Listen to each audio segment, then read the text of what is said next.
నువ్వు కూడా కూర్చోమ్మా. ఈరోజు నాది ఉపవాసం మావయ్య. మంచినీరు కూడా ముట్టుకునేది సూర్యోదయం తర్వాతనే.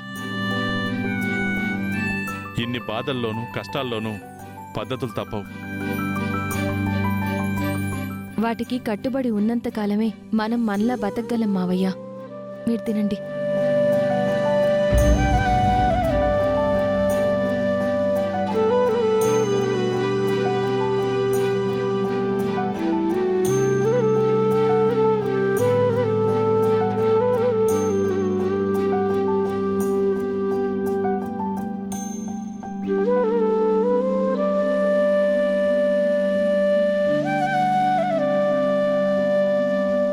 ఏంటి మావయ్య అలా చూస్తున్నారు? ఏమీ లేని ఆకు ఎగిరెగిరి పడుతుంది, అన్నీ ఉన్న ఆకు అణిగిమణిగి ఉంటుందని నీలాంటి వారిని చూసే రాసుంటారమ్మా.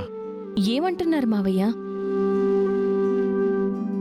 కొందరు చేసేది ఘోరంతైనా కూడా కొండంతగా చెప్పుకుంటారు. మరికొందరు కొండంత చేసినా కూడా బయటికి చెప్పుకోకుండా మనసులోనే దాచుకుంటారు. నేనేం దాచుకున్నాను? అన్నీ బయటికి చెప్పుకుంటానే. ఇందాక మీ అత్త ఇంటికి లాయర్ వచ్చి స్థలాల విషయం, కోర్టు కేసు విషయం గురించి చెప్పాడమ్మా. ముందు నీ పేరు బయట పెట్టలేదు. బయటికొచ్చిన తర్వాత నేను పదే పదే ప్రాధేయపడి అడిగేసరికి నీ పేరు బయట పెట్టాడమ్మా. ముందుండి నడిపిస్తున్నది అతనే అయినా వెనకున్నది నువ్వేనని చెప్పాడమ్మా. నీకు అందరూ చెడు చెయ్యాలనుకుంటారు, కాని నువ్వు మాత్రం అందరికీ మంచి చేస్తూ ఉంటావు. అత్తయ్య కుటుంబం ఎప్పటికీ అలాగే ఉండిపోకూడదనేసి నువ్వు కోర్టుల చుట్టూ తిరుగుతూ ప్రయత్నం చేస్తున్నావని కూడా నేను కూడా ఎప్పుడూ ఊహించలేకపోయానమ్మా. శ్రమ ఆయుధం అయితే విజయం బానిసవుతుందని అంటారు. ప్రతి విషయంలోనూ నువ్వు శ్రమించేది అలా ఉంటుందమ్మా.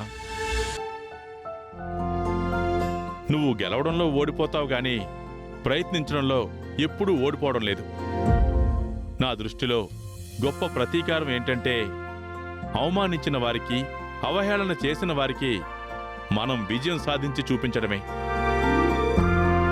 అటువంటి విజయం నీకు ముందు ముందు రాబోతుంది.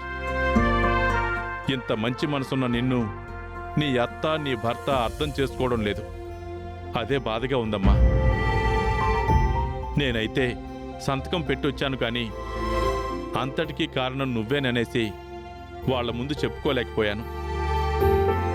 ఎందుకంటే వాళ్ళు అబద్ధాలు నమ్మినంత సులభంగా నిజాల్ని నమ్మరు కదా. నీ త్యాగంని గుర్తించలేని రోగం వారికి పట్టుకుంది. అందుకే నీ గొప్పతనం గురించి చెప్పుకోలేకపోయాను. పోయిన ఆస్తుల గురించి మీరందరూ వదిలేసినా నేనైతే వదలకుండా నా ప్రయత్నంలోనే ఉన్నాను మావయ్య. ఎందుకంటే నేను గొప్పగా బతకడం నాకు సంతృప్తినివ్వదు. మీరు గొప్పగా బతకడం చూసినప్పుడే తృప్తిగా ఉంటుంది. కుటుంబం నన్ను వదిలేసింది కానీ కుటుంబాన్ని నేను వెలివేయలేదు. అది ఎప్పటికీ నా కుటుంబమే. ఆ కుటుంబ రక్షణ ఎప్పటికీ ఈ చిన్న కోడలిదే. మీరింకేమీ ఆలోచించకుండా తినండి మావయ్య.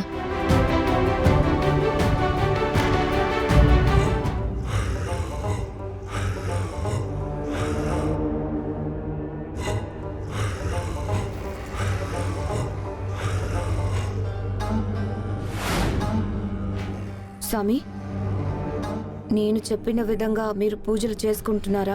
విరామం విసుగు లేకుండా అదే ధ్యాస, అదే ధ్యానంలో ఉన్నాను మాయా. మనం విజయం వైపు పయనించడానికి కొత్త ఉపాయాలేవైనా మెదడుకు తట్టాయా? అందుకు బ్రహ్మాండమైన ప్రణాళిక సిద్ధమైంది. ఏంటది? మనం అపాయం నుంచి బయటపడే ఉపాయం ఆలోచించాను. కాస్త వివరంగా వివరించండి. అవని తప్ప మిగిలిన వారందరూ నువ్వు పూర్తిగా మారిపోయి బుద్ధిమంతురాలివైపోయావని అనుకుంటున్నారు. ఇటువంటి సమయంలో మనం బయట ప్రదేశాల్లో కలవడం ఎవరైనా చూశారంటే మొదటికే మోసం వస్తుంది. అలాగని అక్షయకు జరగబోయే పండగ దగ్గరకు నేను ప్రవేశించకపోతే మనం అనుకున్నది జరగదు. అందుకే నేనక్కడికి రావాలి, కానీ నన్నెవరూ గుర్తించరాదు. నేను నువ్వు కలుసుకొని మాట్లాడుకోవాలి, కానీ మన మీద అనుమానం రాకూడదు. అదెలా సాధ్యం? మీరు ఆలోచించిన ఉపాయం ఏంటి? కొత్తగా నాకు సిద్ధించిన మంత్రశక్తులతో వశీకరణను సృష్టించబోతున్నాను. వశీకరా? అవును, అర్థం కాలేదు స్వామి. ఓ రూపాన్ని సృష్టించి తనలోకి పరకాయ ప్రవేశం చేయబోతున్నాను. దాని వలన మనకి కలిగే లాభం ఏంటి? అన్నీ వివరిస్తాను. నువ్వు వేడుక చూస్తూ ఉండు. మిగిలిన విషయాలను వివరంగా వివరిస్తాను. కాపాలిక, నీ దాసుడు కొత్త అవతారం ఎత్తబోతున్నాడు. కర్తవ్యం నెరవేర్చుకొనుటకు మరో మార్గాన్ని ఎంచుకున్నాడు. నీ దీవెనలు అందించు. నా ప్రయత్నం విజయవంతం గావించు.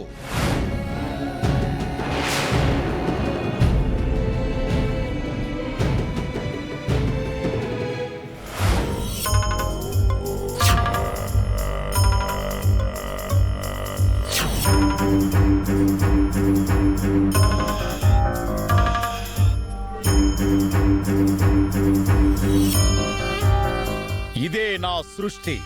పేరు వశీకర.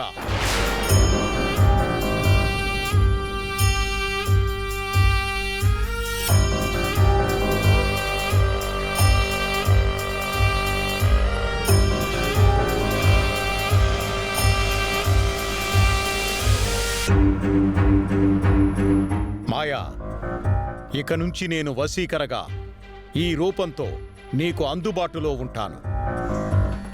ఈ రూపంతో అవని వాళ్లకు గాని వేదవతి వాళ్లకు గాని నేను ఎదురుపడినా నన్ను గుర్తించడం వారి వల్ల కూడా కాదు. నేనెక్కడికైనా వెళ్ళగలను. నన్నెవ్వరూ అడ్డుకోలేరు. ఏమంటావు మాయా? అవును స్వామి, మీరు ఆలోచించింది అద్భుతంగా ఉంది.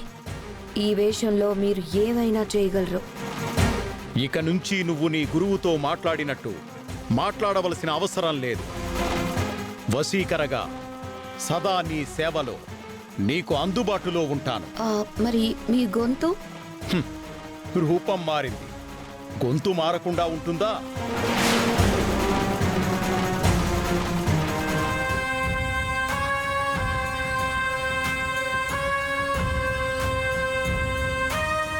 మాయా, ఈ రూపంలో నీ సేవకు అంకితం. ఈ క్షణం నుంచి నువ్వు ఎలా చెప్తే అలా నడుచుకుంటాను. నీ ఆజ్ఞానుసారం పనులను ఆచరణలో పెడతాను. అవని అక్షయలను దెబ్బ కొట్టడానికి, అంతం చేయడానికి నన్ను ఆయుధంలా వాడుకో. స్వామి, నిన్ను ఈ రూపంలో చూస్తుంటే నాలో కొత్త ఉత్సాహం మొదలైంది.